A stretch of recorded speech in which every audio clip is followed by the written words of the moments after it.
네, 경기 침체와 함께 고물가가 이어지면서 서민들의 시름이 커지고 있습니다. 네, 설 명절 전에 일제히 올랐던 과일과 채소 가격이 여전히 고공행진을 이어가고 있다고 합니다.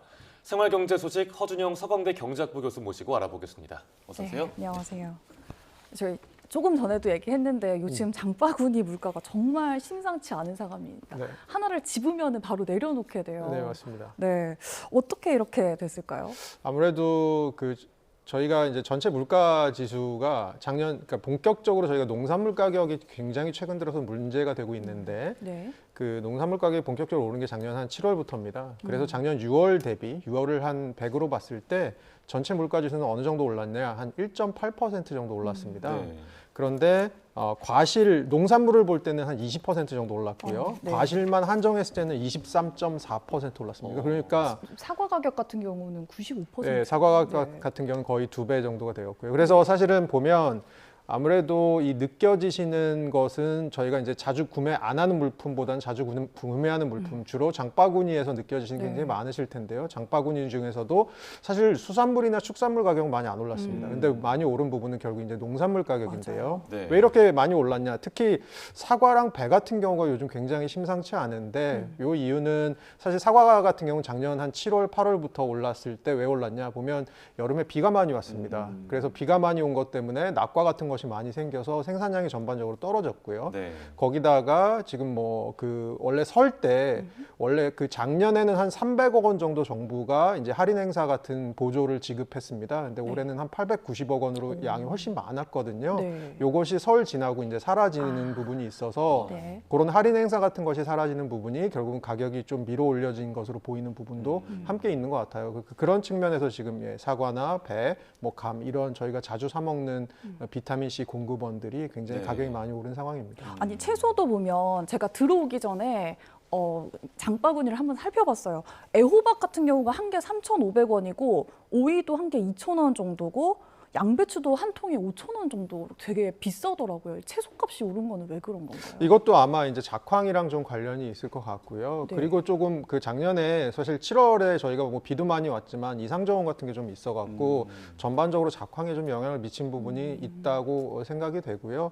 그래서 아무래도 지금 말씀드린 대로 이게 느껴지시는 체감 물가가 사실은 물가 상승률이 1월 기준으로 한 2.8%까지 많이 내려왔다고 하는데 네. 왜 이렇게 우리가 사는 이 농산물 가격은 안 떨어지는 거지 왜 더 빨리 오르는 것 같지라고 느끼셔지실 텐데 그런 부분이 전반적으로 지금 실제로 데이터에서도 보이고 있는 부분 같습니다. 네. 이 말씀해 주신 대로 작황이 안 좋아지면서 생산량이 줄고 그러면서 자연재해가 앞으로 더 많아지는 상황이 오잖아요. 기후 변화로 인해서. 그러면 정부로서도 물가 대책을 세우기가 쉽지 않을 것 같은데요. 아무래도 맞습니다. 사실은 이제 기후 변화가 생기면서 가뭄, 홍수 그리고 태풍 같은 것도 이제 더 잦을 수 있고요. 네. 작년 7, 8월 같은 경우는 그것의 한 예가 될 수 있겠죠. 그런 측면에서는 한시적으로 정부가 수입 할당 관세 같은 것을 좀 낮춤으로써 수입 대체 어떤 농작물 같은 것들의 가격을 좀 낮추는 방향으로 대체할 수 있는 한시적인 대책이라던가 아니면 기존에 이것은 소비자를 위한 대책이라고 한다면 아무래도 이것을 직접 재배하시는 농가를 위해서는 소득 보조를 해준다거나 이런 대책을 많이 정부가 해왔는데요. 사실은 앞으로 더 잦은 기후 변화로 인한 이런 이상 기후들이 발생한다고 한다면 조금 더 근원적인 대책이 필요할 것 같고요. 결국은 이제 식량 생산 소비 같은 그리고 저장 유통 같은 것에 좀 더 안정적으로 진행될 수 있도록 하는 근원적인 대책과 함께 결국은 이런 것들이 전부 다 기술하고 관련이 있는 부분이지 않습니까? 네. 그래서 이런 것들을 조금 더 안정적으로 생산하고 유통 저장할 수 있는 기술력 같은 것들에 대한 연구 개발 등도 지금 계속 이루어져야 할 것으로 보이고요. 실제로 일부 지자체들에서는 이것들에 대한 첫 스텝으로 이렇게 농가들에 대해서 단순히 소득 지원이라던가 이런 것을 하는 것뿐만이 아니고 기술을 통한 어떤 예를 들어서 기계류를 지원한다거나 스마트 농장. 네, 맞습니다. 그리고 새로운 농사법 같은 것들을 이렇게 좀 도와주는 이런 방법들을 적용하는 지자체들이 좀 생겨나고 있는데요. 그런 부분들이 앞으로 국가 차원에서 조금 더 확대될 필요는 있다고 보여집니다. 네. 네. 조금 전 리포트에서도 이제 막 아울렛 이런 저가 PB 상품들을 찾는 사람들이 많이 늘고 있다 이런 기사도 있었는데 지금 소비자 물가 상승률은 유가가 떨어진 덕분에 2%대에 진입을 했는데 지금 저희가 계속 나누고 있는 과일값이라든지 채소값은 6%대 정도 기록하고 있습니다. 물가 상승률과 격차가 2배 정도인데 이게 왜 그런 거고 또 언제까지 좀 계속이 될까요? 이게 그러니까 지금 생각하기로는 뭐 결국 이유는 저희가 계속 말씀드렸던 네. 부분은 저희가 1월 소비자 물가 상승률이 2.8이었던 걸 분해해 보면 최근의 흐름에 대해서 저희가 좀 알 수 있는 부분이 있습니다. 네. 1월 소비자 상승률 물가 상승률 2.8% 중에 0.4%가 누구의 기여였냐면 농산물의 기여였습니다. 근데 농산물의 기여가 평소에는 아무리 많아봤자 한 0.1% 정도 되거든요. 이게 0.4까지 갔다라는 거는 소비자 물가 상승률 2.48 중에 거의 7분의 1이 농산물 때문에 네. 생긴 물가 상승이라고 보시면 되고요. 굉장히 어떻게 보면 농산물의 기여도가 지금 커진 상황이고요. 네. 그러면 물가 상승률이 작년 12월에 3%였던 게 왜 1월에 1%로 내려왔느냐?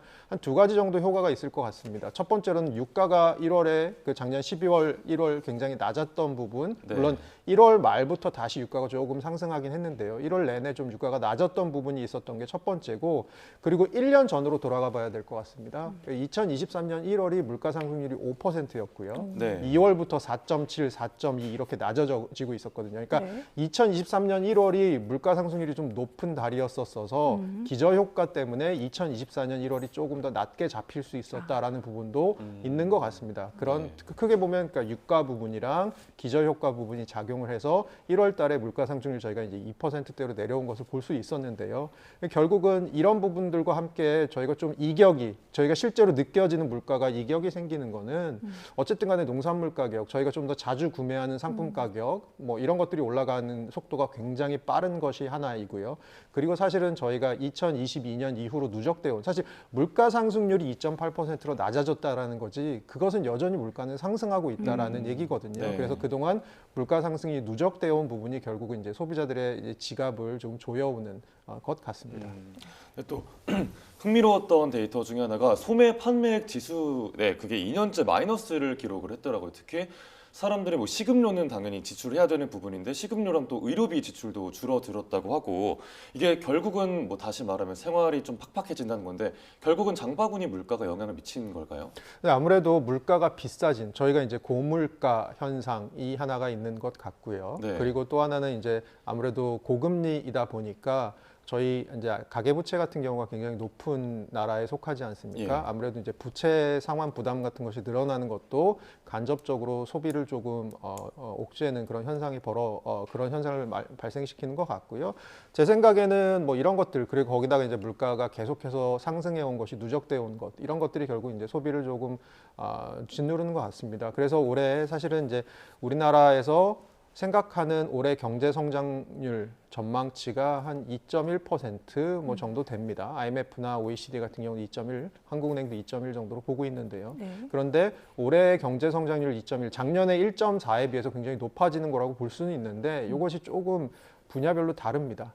이 2.1이라는 숫자가 주로 반도체 중심의 수출 쪽에서 굉장히 이제 실적이 나기 시작하면서 나오는 이제 상승률 2.1이라고 보고 있고요. 네. 작년 11월에 한국은행에서 발표한 바로는 IT 부분의 수출을 제외하면 올해 성장률은 한 1.7 정도 될 것 같다라고 보고 있습니다. 그러면 그것은 올해 수출 부분은 좀 나아질 수 있지만 결국은 올해 조금 걱정되는 부분은 내수 부분이다. 그리고 내수 부분 중에서도 특히 뭐 투자는 코로나 이후에 계속해서 지금 투자는 좋지 않은 상황입니다만 소비가 코로나 이후에 사실은 이제 코로나 저희 다시 해제가 되면서 네. 엔데믹이 되면서 이제 소비가 늘었던 부분, 특히 서비스업 중심으로 소비가 굉장히 늘었던 부분이 있는데 네. 그것이 오래 가지 못하고 결국은 고금리 고물가로 인해서 꺾이게 된 부분. 그래서 그것 때문에 아무래도 소비가 올해는 굉장히 약할 것 같다. 이것이 아까 앵커께서 말씀해주신 소매 판매 같은 것이 조금 2년 연속 감소한 것과 다 같은 스토리를 얘기해 주는 것 같습니다. 네. 정부는 이번 달에 종료 예정이었던 유류세 인하 조치를 2개월 연장하겠다고 했어요. 이거는 물가 상승 압력을 조금 낮추고자 하는 조치일까요? 네, 그렇습니다. 지금 유류세 같은 경우가 이제 계속해서 작년에 원래 마무리가 됐었어요. 종료가 됐었어야 되는데 지금 계속해서 이제 연장을 하고 있는 상황인데요. 제가 아까 잠깐 말씀드렸듯이 작년 11월, 12월 그리고 1월 한 20일경까지는 유가가 굉장히 안정적인 상황이었었습니다. 그러다가 작년 1월 말에 한번 이제 유가가 조금 올라갔다가 다시 떨어졌다가 지금 2월 들어서는 유가가 지속적으로 조금 올라가고 있는 상황이거든요. 네. 결국은 이것들이 이제 소비자의 부담으로 갈 수밖에 없는 상황이고 정부는 이것의 일부를 유류세를 통해서 유류세 인하를 통해서 이제 정부가 약간 요것을 이제 완충 작용을 해주겠다라는 부분이 있는 것 같습니다. 그래서 예를 들어서 연비가 한 10km 정도 되는 차량으로 하루에 한 40km 정도 주행하시는 분이 계시면 네. 그분 같은 경우는 유류세 인하 효과로 한 25,000원 정도 월별로 좀 절약을 하실 수 있다고 합니다. 네. 그런 정도의 효과가 있을 것 같고요. 그리고 유류 같은 경우는 제가 또 말씀드리고 싶은 부분은 저희가 거의 이제 매일 접하는 가격 저 사실 이제 주유소 지나가더라도 주유소에서는 매일매일 가격을 바꾸지 않습니까? 네. 1리터당 가격을요. 네. 그래서 유류세 같은 경우는 저희의 그 소비자들의 인플레이션에 대한 기대 심리에도 굉장히 영향을 중요하게 미치는 항목이거든요. 네. 지금 인플레이션 기대치가 이제 한국은행 발표로는 1월에 3%까지 떨어졌습니다. 그 전에는 3%뭐 중후반대에 있다가 계속해서 떨어져서 3.0%까지 떨어진 상황인데요. 결국은 이런 부분이 이제 유류세 같은 것이 만약에 지금 사라졌을 때 유가가 오르는 것과 맞물려서 네. 이제 소비자들이 당장 느끼는 체감 물가 플러스 인플레이션에 대한 향후 기대치도 조금 밀어 올릴 가능성이 있어서 네. 그런 부분들에 대해서 선제적인 조치를 계속해서 하고 있는 것으로 보고 있습니다. 네. 그리고 조금 전에 그 그래프로도 보여드렸었는데 소비자 물가에 영향을 미치는 이 수입 물가도 올랐다고 하는데 수출입 물가도 동시에 올랐더라고요. 그러니까 수출 물가가 오른 것은 우리나라가 이제 수출하는 상품들의 가격이 좀 올랐다라는 건데 그것은 이제 가장 크게 오른 것은 반도체가 지금 가격이 많이 올라가서 그런 것 같고요. 네. 반도체 경기가 살아나는 부분과 함께 저희가 이제 작년 초부터 반도체 감산을 좀 한 부분 이런 것들이 전반적으로 영향을 미치고 있는 것 같고요. 예. 그래서 반도체 가격이 좀 올라가는 부분이 아무래도 저희에게는 이제 좋은 신호일 수 있는 게 보통 이제 저희가 경제학에서 가격이 올라가면 수요가 줄어든다고는 하지만 지금 전반적으로 반도체 전 세계적으로 수요가 견조하게 조금씩 올라오고 있는 상황이거든요. 여기다가 이제 가격 경쟁력, 가격 측면에서의 어떤 플러스 요인까지도 같이 있다 보니까 최근 들어서 우리 무역 수지가 계속해서 흑자를 보이고 있는 것으로 이제 전환을 했는데 네. 그런 부분에 아주 큰 부분이 반도체이지 않을까. 그런 부분이 수출 물가를 좀 올린 것 같고요. 수입 물가를 올린 부분은 사실 이제 지속적으로 말씀드렸던 부분 중에 이제 유가가 최근 들어서 조금 올라오고 있는 부분, 특히 이제 이스라엘 쪽에서 이제 중동발 지정학적 위기들이 이제 사그라들었던 것처럼 보이다가 다시 조금 올라왔다가 하는데 최근 들어서는 레바논하고 이스라엘 사이에 네. 약간 긴장감이 또 올라오면서 예. 이런 부분들이 이제 유가에 대해서 좀 미치는 영향, 이런 것도 유가를 밀어 올리면서 수입 물가를 좀 밀어 올린 것 같다라는 측면이 있는 것 같습니다. 네. 네. 지금까지 이제 물가 상황 한번 살펴봤고요. 이번에는 금리 상황으로 한번 보겠습니다. 한국은행이 22일에 기준금리를 결정하는 회의를 개최합니다. 우리나라 지금 기준금리 3.5%인데 이번 달에도 동결할 가능성이 좀 높을까요?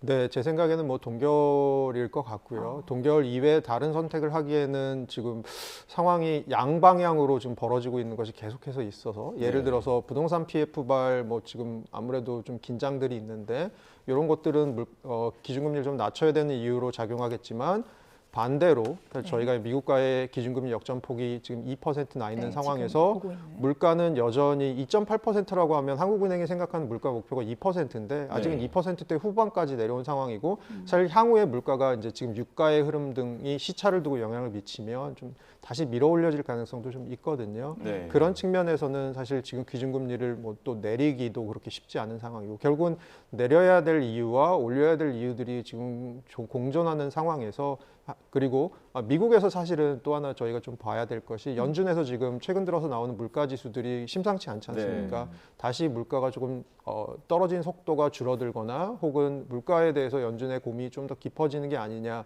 인플레이션의 꼬리가 좀 길어지는 것이 아니냐라는 얘기들이 있으니까 연준에서는 사실은 이제 기준금리를 내릴 타이밍이 점점 늦어지는 것처럼 보입니다. 네. 시장에서는 3월에 내린다고 했다가 5월에 내린다고 했다가 최근에 CPI가 공개되면서 이거 5월도 물 건너간 거 아니냐라는 얘기까지 얘기까지 나오고 있는데요. 그러면 결국은 이제 한국은행도 한미 간의 어떤 금리의 흐름들을 보았을 때 그것으로부터 생기는 자본의 유출입 현황들을 보았을 때 연준이 조금 더 길게 고금리를 가져가는 상황에서 먼저 쉽게 움직이기는 쉽지 않을 것 같고요. 제 생각에는 이번 달에도 동결 흐름을 가져가지 않을까라고 보고 있습니다. 네.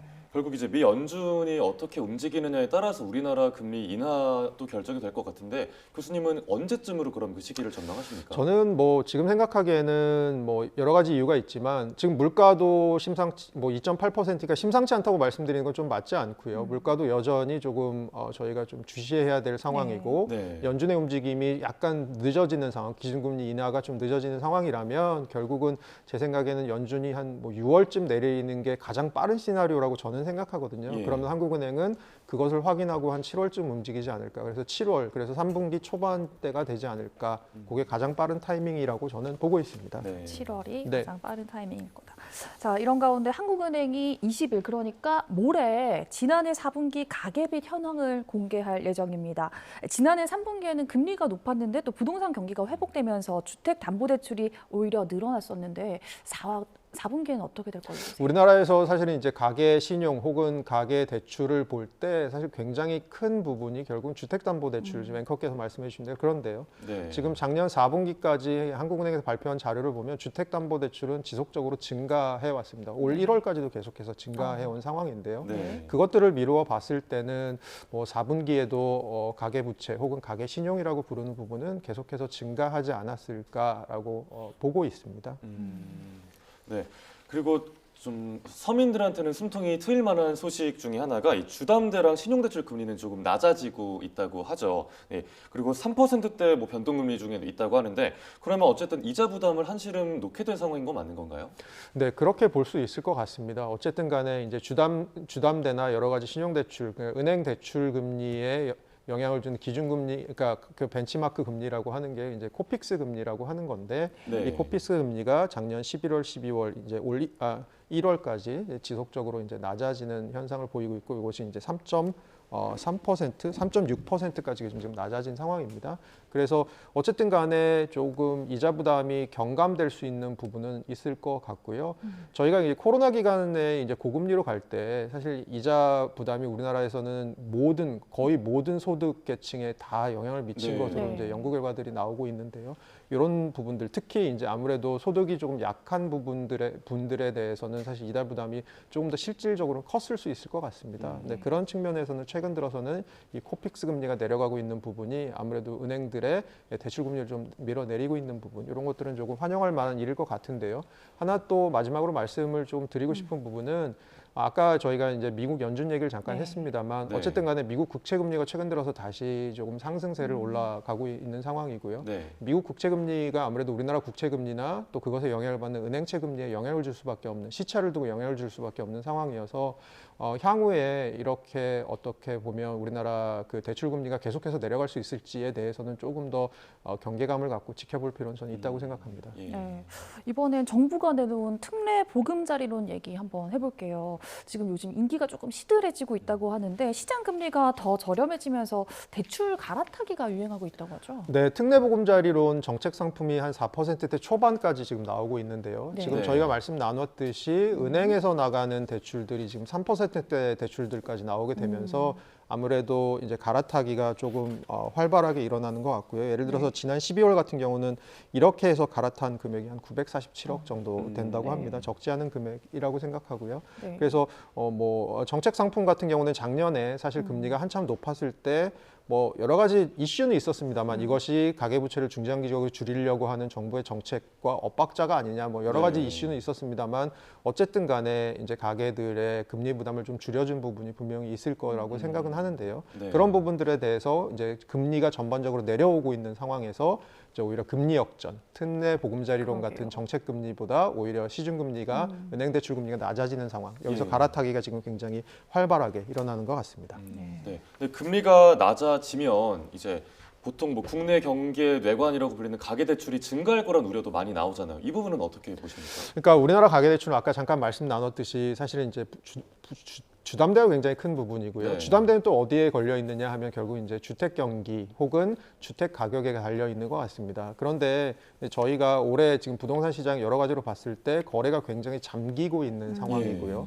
그런 이유 중에 하나가 이제 관망세를 저희가 가지는 이유 중에 하나가 결국은 지금 부동산 PF나 여러 가지로 부동산 시장에 조금 여러 가지 악재들이 있는 상황이지 않습니까? 네. 향후에 이것들이 어떻게 순탄하게 잘 풀려갈 것인지, 그래서 부동산 경기가 어느 정도로 안착을 하고 다시 반등을 할 수 있을지, 이것에 따라서 사실은 가계부채도 굉장히 밀접한 흐름을 가질 거라고 생각을 하고요. 네. 그래서 올 초까지는 조금 늘 것이라고 보이는데 향후에 가계부채가 어느 정도로 또 빠르게 늘어날지 혹은 그렇지 않을지는 결국은 이제 향후에 이런 부동산 PF나 부동산 시장의 전반적인 상황과 달려 있지 않을까라고 보고 있습니다. 네. 네, 알겠습니다. 지금까지 장바구니 물가 상황과 금리 상황까지 허준영 서강대 경제학부 교수님과 함께 짚어봤습니다. 오늘 말씀 고맙습니다. 고맙습니다.